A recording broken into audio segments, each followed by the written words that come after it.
Now, for the first time, the crew can see the damage for themselves.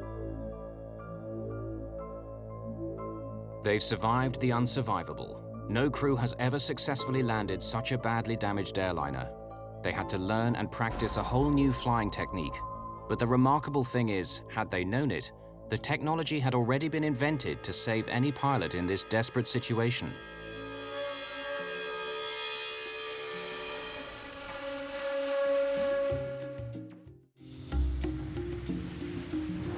The DHL pilots have managed to fly and land a plane without any flying controls. It's the first time it's happened. Two earlier occasions, near Tokyo and Sioux City, Iowa, ended with the loss of over 600 lives. In 1989, NASA began to investigate ways to land crippled aircraft using only throttle controls. Engineers and pilots came up with software that could cope with total hydraulic failure. It's called PCA, for Propulsion Controlled Aircraft. The PCA concept is simple. Pilots tell the aircraft's flight management computer what they want to do, turn, climb, descend. But instead of sending those commands down hydraulic lines to the control surfaces, the computer orders the engines alone to do it. To test this software, this MD-11 aircraft is landing with no hydraulics and using engine thrust alone. The pilot is not moving the throttles. The PCA software is doing it all for him. Though none of the plane's normal controls were used, the MD-11's landing was not only survivable, but very similar to a normal landing.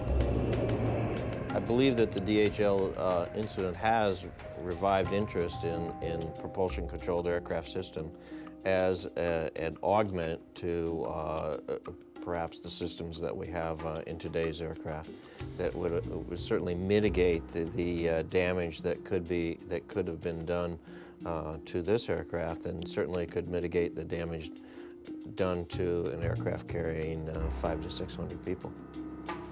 One of the enthusiasts for the PCA system is Captain Denny Fitch, one of the pilots who survived the Sioux City DC-10 crash.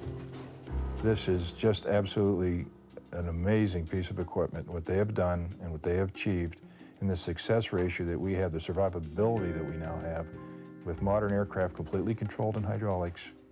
To have this occur again and have this aboard the aircraft is a very warm feeling as a pilot.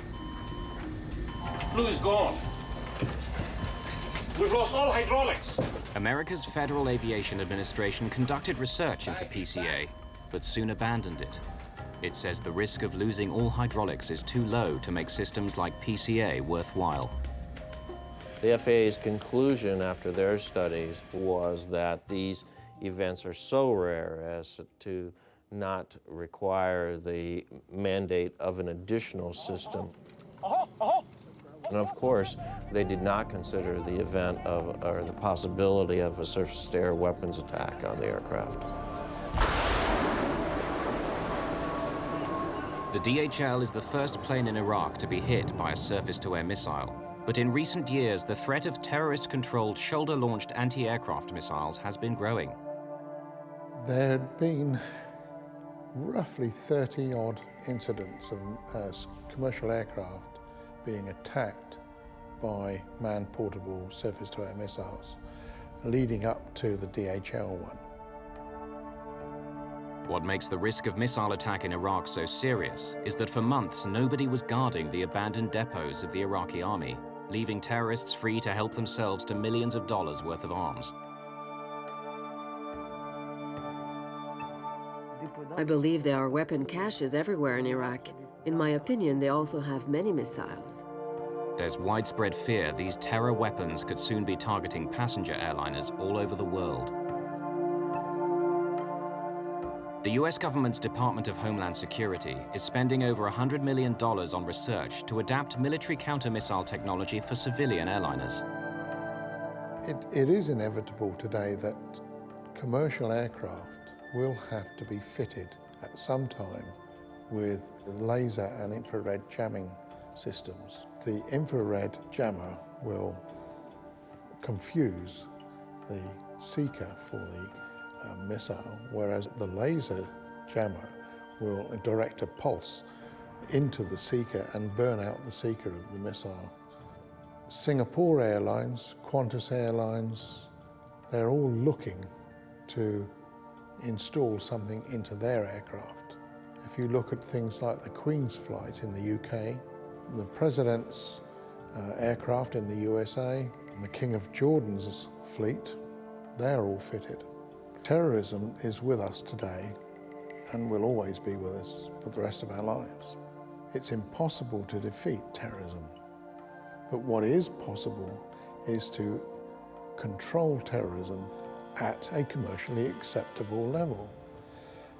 If we don't do that, then there's no future for us.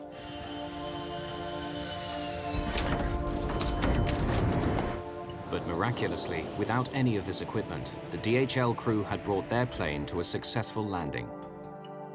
It's the only confirmed occasion in history when a missile has exploded on a large civilian airliner, which has then landed without crashing.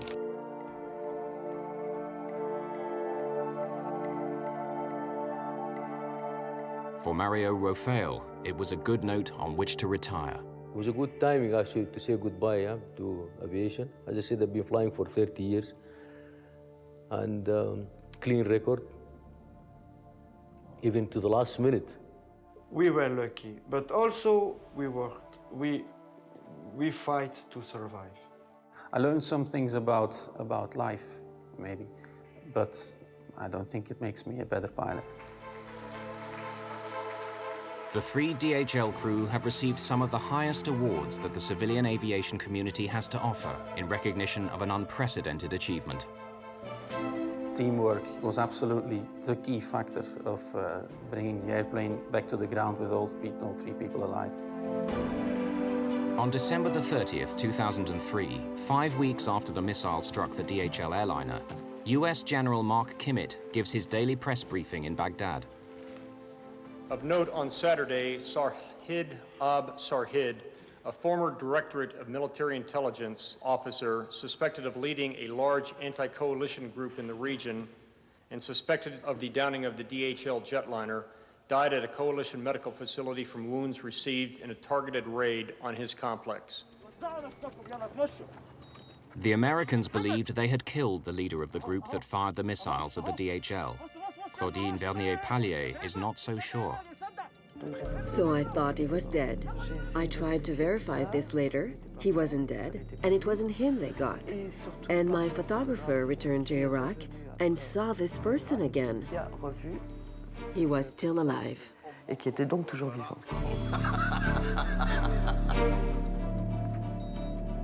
In the fog of war, no one can say for sure whether the man who called himself Abu Abdallah is still alive.